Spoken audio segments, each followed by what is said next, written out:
આ વર્ષે પણ રક્ષાબંધન અને જન્માષ્ટમીના તહેવારો માટે 6500 ટ્રીપનું એક્સ્ટ્રા સંચાલન કરશે।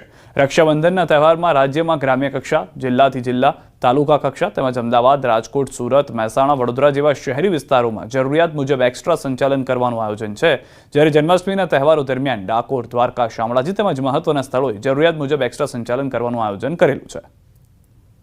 આ વર્ષે વધારો કરી 6500 ટ્રીપો જેટલી એક્સ્ટ્રા ટ્રીપો ચલાવવાનું આયોજન કરેલ છે, જેમાં મુખ્યત્વે રક્ષાબંધનના તહેવારોમાં રાજ્યમાં ગ્રામ્ય કક્ષાએથી જિલ્લાથી જિલ્લામાં, તાલુકા કક્ષાએ તેમજ અમદાવાદ, રાજકોટ, સુરત, મહેસાણા, વડોદરા જેવા શહેરી વિસ્તારોમાં જરૂરિયાત મુજબ એક્સ્ટ્રા સંચાલનનું આયોજન કરવામાં આવશે। અને જન્માષ્ટમીના તહેવારો દરમિયાન શામળાજી, દ્વારકા, ડાકોર તેમજ અન્ય ધાર્મિક સ્થળો જ્યાં પ્રવાસીઓનો ધસારો રહેશે। વિપક્ષ નેતા રાહુલ ગાંધી આવશે ગુજરાત। 26 જુલાઈના રોજ આણંદ આવશે રાહુલ ગાંધી। ગુજરાત પ્રદેશ કોંગ્રેસ પ્રમુખ અમિત ચાવડાએ આપી માહિતી। જિલ્લા કોંગ્રેસના નવનિયુક્ત પ્રમુખોની યોજાશે તાલીમ શિબિર। 26 થી 28 જુલાઈ સુધી ચાલશે તાલીમ શિબિર। રાહુલ ગાંધી તાલીમ શિબિરના ઉદ્ઘાટન કાર્યક્રમમાં આપશે હાજરી। નવનિયુક્ત પ્રમુખો સાથે રાહુલ ગાંધી 4 કલાક સુધી રોકાશે। તો તાલીમ શિબિર બાદ રાહુલ ગાંધી જશે જીટોડિયા। રાહુલ ગાંધી દૂધ સંઘોના સભાસદો સાથે કરશે સંવાદ। આણંદના જીટોડિયાના બંધન પાર્ટી પ્લોટ ખાતે કરશે વાતચીત। દૂધ સંઘોમાં ઉઠતી ભ્રષ્ટાચારની ફરિયાદો અંગે કરશે ચર્ચા। જિલ્લા કોંગ્રેસ સમિતિના પ્રમુખની 3 દિવસની પ્રશિક્ષણ શિબિરનું આયોજન કરવામાં આવ્યું છે।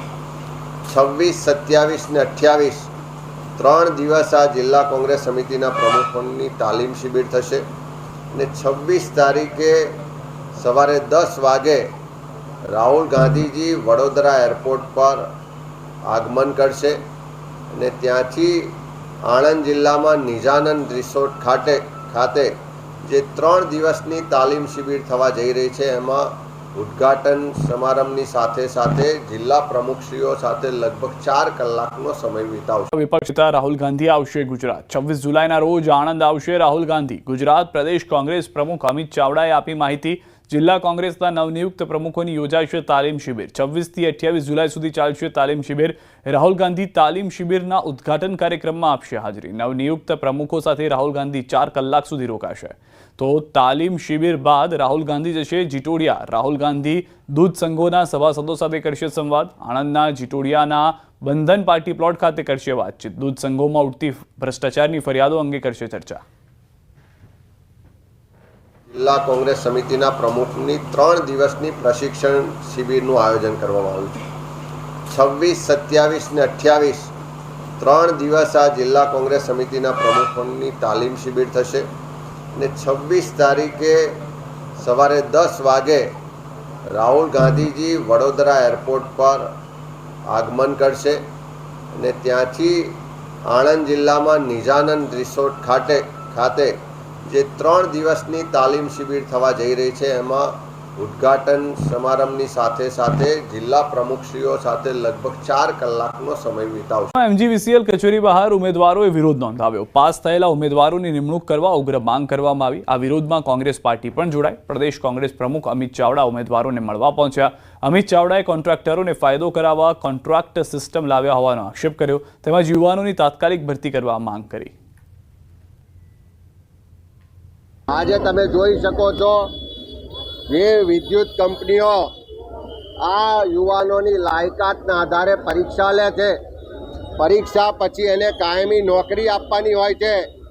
એ નોકરી આપવાને બદલે આજે થોડી માનીતી કંપનીઓને કોન્ટ્રાક્ટ આપી અને એમની પાસેથી આ કામ કરાવવા માટેનો પ્રયત્ન થઈ રહ્યો છે। આવનારા દિવસોમાં તમામ યુવાનોની જે માંગણી છે, લાગણી છે, જે આક્રોશ છે, એનો જે હક અધિકાર છે, એને કોંગ્રેસ પાર્ટી વિધાનસભામાં પણ મજબૂતાઈથી ઉઠાવશે। મંત્રી ભૂપેન્દ્ર પટેલ 25 જુલાઈએ નડિયાદની મુલાકાતે। નડિયાદમાં વિવિધ વિકાસ કામોનું ખાતમુહૂર્ત તથા લોકાર્પણ કરશે। પ્રગતિનગર વિસ્તારમાં ગુજરાત હાઉસિંગ બોર્ડ દ્વારા નિર્માણ પામનાર 900 મકાનોના પ્રોજેક્ટનું ખાતમુહૂર્ત કરશે। BAPS સ્વામિનારાયણ મંદિર અને દિનશા પટેલ ઇન્સ્ટિટ્યૂટની પણ મુલાકાત લેશે। નડિયાદ મનપા વિસ્તારમાં પેવર બ્લોક રોડ, માર્ગ મકાન વિભાગ, આરોગ્ય વિભાગ સહિતના કામોનું ખાતમુહૂર્ત કરશે। સાથે જ નવી સિટી બસ અને ફાયર બ્રિગેડ વાહનોનું પણ મુખ્યમંત્રી લોકાર્પણ કરશે। શિક્ષણ, પાણી પુરવઠા અને ગટર વ્યવસ્થા બોર્ડ તેમજ સિંચાઈ વિભાગના પૂર્ણ થયેલા કાર્યોનું પણ લોકાર્પણ કરશે। મકાનો હાઉસિંગ બોર્ડના જે પડી ગયા હતા ચોમાસાના કારણે, એ ઘણી જ પ્રક્રિયાઓ બાદ નેગેટિવ પ્રીમિયમ, જે ગુજરાતની અંદર સૌથી પહેલો કેસ એવો સીએમ સાહેબે આપણને સોલ્વ કરી આપ્યો કે આ 900 મકાન ધારકોને આ 900 મકાનો મળવા માટેનું જે તૈયારીઓ છે એના ખાસ મુહૂર્ત પ્રસંગે એ પધારી રહ્યા છે. કૌભાંડમાં સીએમએ મંગાવ્યો રિપોર્ટ. ફાયરના સંસાધનો ખરીદવામાં મોટું કૌભાંડનો જે આક્ષેપ. ગેરરીતિ મામલે સીએમએ મંગાવ્યો રિપોર્ટ. મનપા કમિશનર અરુણ મહેશ બાબુના તપાસના આદેશ. ડેપ્યુટી કમિશનરને તપાસ સોંપવામાં આવી. 8 થી 10 ગણા ભાવે સાધનોની ખરીદીની ગેરરીતિ. 3.17 કરોડના સાધનો 10 ગણા ભાવે ખરીદાયા. 280ની સિસોટી 3238માં ખરીદતા ફાયર વિભાગનો ભાંડો ફૂટ્યો છે. 1395ની કિંમતની પાણીની બોટલના 3639.71 રૂપિયા ચૂકવાયા. સદર તાલુકાના વિછાવડ ગામે અમૃત સરોવરના નામે લાખો રૂપિયાનો ભ્રષ્ટાચાર થયાના આક્ષેપો લાગ્યા છે. વિછાવડ ગામે અમૃત સરોવર યોજના હેઠળ 8 થી 9 લાખ રૂપિયાના ખર્ચે કામગીરી કરવામાં આવી હતી. વિછાવડ ગામમાં આવેલા તળાવ પાસે અમૃત સરોવર હેઠળ બ્લોક ફિટિંગની કામગીરી કરવામાં આવી છે, પરંતુ તે બ્લોક ફિટિંગની અંદર પીસીસી કર્યા વગર જ પેપર બ્લોક પાથરી દેવાયા છે અને બ્લોક પણ બહાર નીકળવા લાગ્યા છે. જમીન પર ગુણવત્તારૂપ કામગીરી નહીં કરવાથી સમગ્ર કામની ગુણવત્તા સામે પણ સવાલો ઊભા થયા છે. અનેક વખત જિલ્લા કક્ષાએ ફરિયાદ કર્યા છતાં પણ ભ્રષ્ટાચારી અધિકારીઓ સામે કોઈ જ કાર્યવાહી ન થતા ગ્રામજનોમાં રોષ ફેલાયો છે. તો તાલુકા પંચાયતના ઉપપ્રમુખે ભ્રષ્ટાચારના દાવાને ફગાવ્યા છે. આમાં નીચે પીસીસી કરવાનું આવે, 7 ઇંચ પીસીસી આવે, તે પછી એની માથે આ બ્લોક બેહાડવામાં. તો આ લોકોએ સીધી માટી ભરી ટ્રેક્ટરોના ટેલર ઠલવીને લાહો કરીને એની માથે આ બ્લોક બેહાડી દીધા. 9 થી 10 લાખનું કામ કરેલું છે, દર્શાવે છે એવું, પણ આમાં તો 2 લાખનું કામ થયું હોય એવું દેખાય છે. નીચે કોઈ પીસીસી નથી, માટી જ છે, ઉપર ખાલી બ્લોક મૂકેલા છે. અટાણે એની ઉપર ઝાડવા ખડ આ તે બધું ઉગી ગયું છે. કોઈ જગ્યાએ મોટું કામ ચાલતું હોય અને આમ તે 5-10% થતું હોય એ વાત બરાબર છે, પરંતુ મેજર ભ્રષ્ટાચાર વિસાવદર તાલુકામાં આવો નરેગામાં થયો નથી. પંચાયત રોડ પર આવેલી મહમદી એપાર્ટમેન્ટ જર્જરિત અને ભયજનક હાલતમાં છે. મહમદી 14 વર્ષ પહેલા બનેલી બિલ્ડિંગ અતિ જર્જરિત બની જતા કોન્ટ્રાક્ટર દ્વારા નબળું બાંધકામ કર્યા હોવાનો રહીશોનો આક્ષેપ છે. કોન્ટ્રાક્ટરને રિપેરિંગ માટે અવારનવાર જાણ કરવા છતાં કોન્ટ્રાક્ટર દ્વારા કોઈ સમારકામ કરવામાં આવ્યું નથી. મહાનગરપાલિકાએ ફ્લેટ અને દુકાનો ખાલી કરવા નોટિસ આપવામાં આવતા 32 ફ્લેટ ધારકો અને 15 થી વધુ દુકાન માલિકોની હાલત કફોડી બની ગઈ છે. મનપા તંત્રના એન્જિનિયર દ્વારા બિલ્ડિંગની ચકાસણી કરી સ્ટેબિલિટી રિપોર્ટ આપ્યા બાદ કાર્યવાહી કરવા કમિશનરે હૈયાધારણા આપી છે. મહમદી એપાર્ટમેન્ટના રહીશોને આપવામાં આવેલી નોટિસ બાબતે આજે અમે કમિશનર સાહેબને રજૂઆત કરવા બધા આવ્યા હતા. કમિશનર સાહેબે અમને સાંભળ્યા અને એમને એવું કીધું કે એમના એન્જિનિયર દ્વારા મહમદી એપાર્ટમેન્ટ છે એનું સ્ટેબિલિટી કેટલી છે એ સ્ટેબિલિટી સર્ટિફિકેટની એ લોકો કરશે જાણ, અને એના ઉપરથી પછી જો આ જર્જરિત જે થઈ ગયેલું છે એના માટે શું પગલાં લેવા એવું અમને જણાવ્યું છે અને હૈયાધારણા આપી છે. મહેસાણા મહાનગરપાલિકામાં ભળ્યા બાદ તળેટી ગામમાં સુવિધાને બદલે લોકો દુવિધામાં મુકાયા છે. છેલ્લા 10 દિવસથી ગામનો પાણીનો બોર ફાટી જતા બંધ પડી ગયો છે, જેના કારણે ગ્રામજનોને પીવાના પાણી માટે ભયંકર હાલાકી ભોગવવી પડી રહી છે. ગ્રામજનોનું કહેવું છે કે મનપામાં ભળ્યા પહેલા સરપંચ તાત્કાલિક તેમની સમસ્યાનું નિરાકરણ લાવતા હતા, પરંતુ હવે પાણી જેવી પાયાની સુવિધા માટે પણ તેમને વલખા મારવા પડી રહ્યા છે. ત્યારે હાલ ગ્રામજનો રોષે ભરાયા છે, તેમજ પાણી નહીં મળે તો મહિલાઓ મનપામાં માટલા ફોડવાની ચીમકી ઉચ્ચારી રહી છે. 12 દિવસથી તળેટીમાં પાણીની તકલીફ છે. અમારે સરપંચ હતા એટલે પાણી સરસ ગામનો ચૂંટાઈને લાવતા, એટલે સરસ પાણીનો નિકાલ આવતો. નગરપાલિકામાં અમે ગોમ આલ્યું તો અમારે આટલી બધી તકલીફ છે રીતે વેઠવાની. અમે શા માટે અમારા ખર્ચા તો નગરપાલિકામાં તો પડવાના જ છે જ ને. અમે ખર્ચા કરીએ તાણ જ પાણી આવવાનું હોય, અને આ તો વગર પહેલે પાણી આવતું હતું. એ ગામમાં પાણીની સમસ્યા છે, બોર ફેલ થયો એના હિસાબે પૂરું પાણી પહોંચતું નહીં. નર્મદાનું પાણી આવે પણ એ જે કલાકની મર્યાદા છે એનાથી એ લોકો ઘણું ઓછું આપતા હોય, એટલે ગામમાં પાણી પહોંચતું નહીં ને લોકોને તકલીફ બહુ પડે.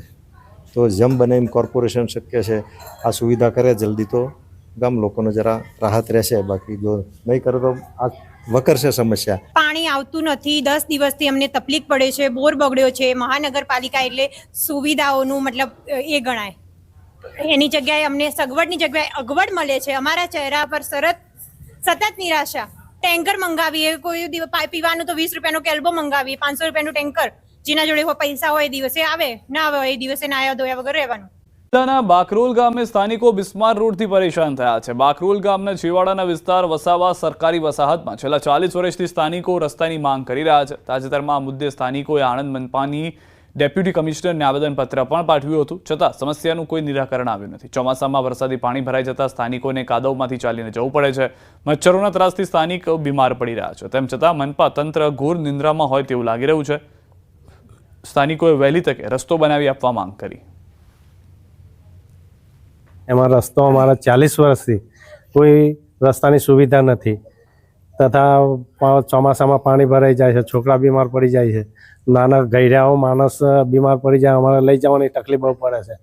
અમારો વારંવાર તાલુકા આણંદ નગરપાલિકામાં કે એમાં જાણ કરી તોય છતાં કોઈ જોવા આવતું નથી. અહીંયા આગળ વરસાદી પાણી ભરાય છે ને તો મચ્છરોનો બહુ પ્રોબ્લેમ થાય છે અને નાના નાના બાળકોને સ્કૂલમાં જવાનો પ્રોબ્લેમ, ઘણા વૃદ્ધોને પ્રોબ્લેમ, બીમાર પડે એને દવાખાના આ તે જવામાં બી ઘણા બધા પ્રોબ્લેમ થાય છે. એ જે રસ્તાની માંગણી કરેલ છે એ રસ્તો સરકારી છે કે નહીં, સરકારી નળી છે કે નહીં એ તપાસ કરી અને ખરેખર જો રસ્તામાં આવતો હશે તો ત્યાં અમે ટેમ્પરરી હાલમાં રસ્તોની વ્યવસ્થા કરી આપવામાં આવશે અને ભવિષ્યની અંદર આરસીસી રોડ બનાવવામાં. વિદ્યાર્થીઓનો ચક્કાજામ. ચરાડવા ગામે વિદ્યાર્થીઓનો ચક્કાજામ. નિયમિત બસ ન આવતી હોવાથી રોષ, વારંવાર રજૂઆત છતાં નહોતું આવતું નિરાકરણ. એસટી વિભાગે તાત્કાલિક બસ મૂકતા ચક્કાજામ દૂર કરાયો. એસટી બસ દરરોજ 2 વાગ્યાની આજુબાજુ આવે એટલે છોકરાઓની માંગ એક જ હતી કે એસટી બસ 12 વાગે મૂકો, 12 સાડા 12 મૂકો તો અમે ટાઈમસર ઘરે પહોંચીએ. અને છેલ્લા 5 વર્ષથી અવારનવાર ડેપોમાં વાત કરતા એકવાર ડેપોએ કે કોઈ જવાબદારી લીધી નથી. એસઓજીએ હરિયાણાના પૂર્વ ધારાસભ્યની હત્યાની સાજિશમાં ફરાર આરોપીને ઝડપી પાડ્યો છે. હરિયાણાના પૂર્વ ધારાસભ્ય અને તત્કાલીન ભારતીય રાષ્ટ્રીય લોકદળના પ્રમુખ નફેસિંહ રાઠીની ગોળી મારીને જાહેરમાં હત્યા કરવામાં આવી હતી. આ હત્યા કેસમાં UK base organised contract killing ગેંગના મુખ્ય સૂત્રધાર આરોપી કપિલ સાંગવાન દ્વારા કરવામાં આવી હોવાનું ખુલ્યું હતું. કપિલ સાંગવાન ગેંગના શૂટરો અતુલ સાંગવાન અને નકુલ સાંગવાન હત્યાને અંજામ આપી વિદેશ ફરાર થઈ જવા માટે બનાવટી દસ્તાવેજના આધારે નકલી પાસપોર્ટ મેળવ્યા હતા, જેમાં વલસાડના સંજાણ બંદર ખાતે રહેતા જાહિર અબ્બાસ કાલિયા નામના 49 વર્ષના શખ્સનું નામ ખુલ્યું હતું. આરોપી દ્વારકા જિલ્લામાં આવ્યો હોવાની પોલીસને બાતમી મળી હતી. હરિયાણાના એસટીએફ દ્વારા ગુપ્ત ઓપરેશન હાથ ધરી આરોપીને ફિલ્મી ઢબે ઝડપી લેવામાં આવ્યો છે. પૂર્વ એમએલએ નેવસિંહ રાઠી હત્યા પ્રકરણમાં ફરારી સાંગવાન ગેંગના આરોપી શૂટરોને બોગસ પાસપોર્ટ બનાવી આપનાર જે એક નાસ્તા ફરતા આરોપી છે તેને એસઓજી દેવભૂમિ દ્વારકા પોલીસ દ્વારા પકડી પાડવામાં આવેલ છે. પોસિત્રા પાસેના પ્રતિબંધિત ચાક ટાપુ પાસેથી ફિશિંગ બોટ સાથે 8 ઇસમો ઝડપાયા છે. ગેરકાયદેસર રીતે કેટલાક ઇસમો દ્વારા અભયારણ્ય વિસ્તારમાં પ્રવેશ કરવામાં આવતા મરીન ફોરેસ્ટ દ્વારા અટકાયત કરવામાં આવી. બોટ દ્વારા માછીમારી કરવાના ઈરાદાથી જવાના હોય તેવી બાતમી મળતા મરીન નેશનલ પાર્કના દ્વારકા રેન્જ સ્ટાફ દ્વારા સ્થળ ઉપર તાત્કાલિક પહોંચી કાયદેસરની કાર્યવાહી કરાઈ. અભયારણ્ય વિસ્તારમાં મંજૂરી વિના બોટ સાથે પ્રવેશ કરી માછીમારી કરવાની ગુનાહિત પ્રવૃત્તિમાં 8 ઇસમો વિરુદ્ધ ગુનો નોંધાયો. મહેબૂબ આરિબ કુંગડા, સંગાર ફારૂક હેતુન, સંગાર સબ્બીર અબ્બાસ, ભાયા ઇમરાન જાકુબ, લતીફ અબ્બાસ ગાખ, ભાયા આજીજ અનવરને બોટ સાથે અટકાયત કરવામાં આવી છે. વિસ્તાર હોય એટલે ભારતીય જે વન્યજીવ સંરક્ષણ અધિનિયમ 1972 મુજબ ગુનો નોંધવામાં આવેલ છે. એમાંની 2 બોટો જે છે આપણે એ સિક્કાની છે, એક ભરાણાની છે અને 3 બોટો સલાયાની છે અને જેનું વન વિભાગ દ્વારા જે કાયદાકીય કાર્યવાહી છે તે કરવામાં આવે. સગીરા સાથે ગેંગરેપથી ચકચાર. 4 જેટલા શખ્સોએ કર્યો છે ગેંગરેપ. ઉદ્યોગનગર પોલીસ સ્ટેશનમાં ફરિયાદ. પોલીસે ફરિયાદના આધારે શરૂ કરી છે તપાસ.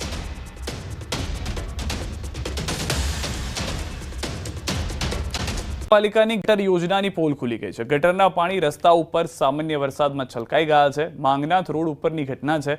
ગટરનું પાણી રસ્તા ઉપર વહેતા લોકો ત્રાહિમામ પોકારી ઉઠ્યા છે. ગટરના ઢાંકણા ફિટિંગમાં પણ અણઆવડત જોવા મળી છે. ગટરના ઢાંકણાથી બચવા વાહન ચાલક થાંભલા સાથે અથડાયો હતો. ઘટનાના સીસીટીવી પણ જોવા મળ્યા છે કે જેમાં એક વ્યક્તિ જે ગટરના ઢાંકણાથી બચવા જાય છે કારણ કે તેમાંથી ગટરનું પાણી બેક મારી રહ્યું છે, તે વ્યક્તિ આગળ જઈને થાંભલા સાથે ટકરાય છે. આ દ્રશ્યો પણ આપ જુઓ કે એક તો રસ્તા ઉપર જળ જમાવની પરિસ્થિતિ છે, બીજી તરફ ગટરનું પાણી જે છે તે ગટરના ઢાંકણા ઉપર થઈ અને બહાર આવતા વાહન ચાલક જે છે તે ત્યાંથી રસ્તો બદલવાનો પ્રયત્ન કરે છે. ડાબા હાથે જ જે થાંભલો છે તેની સાથે તેનું વાહન જઈને ટકરાય છે. મોડાસાથી પકડાયેલા આતંકી અંગે ખુલાસો. આતંકી શેફુલ્લા ફર્નિચરની દુકાનમાં કરતો હતો કામ. ન્યૂઝ 18ની ટીમ પહોંચી ફર્નિચરની દુકાનમાં કામ કરતા અન્ય કર્મીનું નિવેદન. પોલીસ આવી ત્યારે ખબર પડી તે આવું કરતો. શેફુલ્લા 2 વર્ષથી દુકાનમાં કરતો હતો કામ. શેફુલ્લાના પાડોશીઓએ પણ આપ્યું નિવેદન. શેફુલ્લા રાત્રે ઘરે આવી ફોન લઈને બેસી જતો. ફોન મચેડતો, રાતે ફોન યુઝ કરતો હતો, એ અમને કંઈ ખબર નથી. અમારા એમના જોડે કોઈ કોન્ટેક્ટ છે નહીં. કાલે મીડિયા અને પોલીસ આવી હતી, એમને લઈને ગયા. હોબાળો થયો ત્યારે અમને ખબર પડી. બાકી એનાથી વિશેષ કંઈ જાણતા નથી. પોલીસ આવી ત્યારે મને ખબર પડી કે સોશિયલ મીડિયામાં એનું ગ્રુપ ચાલતું હતું અને હું આગળ બેસું ને પાછળ બેસતો હતો. હું અહીંયા 2 મહિનાથી નોકરી કરું છું. એ 2 વર્ષથી નોકરી કરતો હતો અને મને કાલે ખબર પડી કે એ સોશિયલ મીડિયા પર આ ગ્રુપમાં કામ કરતો હતો અને મારા સીટને બી કાલે જ ખબર પડી. કાયદાના આતંકીઓના રિમાન્ડ મંજૂર થઈ ગયા છે. ગ્રામ્ય કોર્ટે 5 ઓગસ્ટ સુધીના રિમાન્ડ મંજૂર કર્યા છે. એટીએસ 4 આતંકીઓને કોર્ટમાં રજૂ કરી ચૂકી છે. એટીએસે 14 દિવસના રિમાન્ડની કરી હતી માંગ. સોશિયલ મીડિયાથી ભડકાઉ પોસ્ટ કર્યાની પણ રજૂઆત. એટીએસ વિવિધ દિશામાં કરશે તપાસ. નાણાકીય ભંડોળ સહિતની દિશામાં તપાસ કરવામાં આવશે. હાલમાં મહત્વના અને મોટા સમાચાર કે આજે 4 આતંકીઓ છે તેઓ પાસેથી પહેલગામને લઈને પણ કેટલુંક મટીરિયલ મળ્યું હોવાનું પ્રેસ કોન્ફરન્સની અંદર વાત કરવામાં આવી હતી. ગુજરાતના પણ કેટલાક શહેરો નિશાના પર હોઈ શકે છે જે પણ જાણવા મળી રહ્યું છે. કારણ કે 2 આતંકીઓ તો ગુજરાતના હોવાનું જાણવા મળ્યું છે અને કેટલાક આતંકીના પરિવારજનો સાથે અથવા તો અન્ય લોકો સાથે વાત કરવાનો જ્યારે ન્યૂઝ 18 ગુજરાતીએ પ્રયાસ કર્યો તો તેમાંથી એક વ્યક્તિનું કહેવું હતું કે જ્યાં આગળ ફર્નિચરની દુકાનમાં કામ કરતો આતંકી છે કે અમને તો ખ્યાલ પણ નથી કે આ વ્યક્તિ આતંકી છે, કારણ કે તે સામાન્ય વ્યક્તિની જેમ જીવન જીવતો હતો. તો અન્ય એક વ્યક્તિ જે અમદાવાદનો છે તે પોતાના ભાઈ સાથે સિલાઈનું કામ કરતા હોવાની પણ જાણકારી છે. પરંતુ આ તમામની વચ્ચે એટીએસને સમગ્ર ઘટનાની જાણકારી થઈ. તેઓએ તુરંત જ 4 આતંકીઓને ઝડપી લીધા.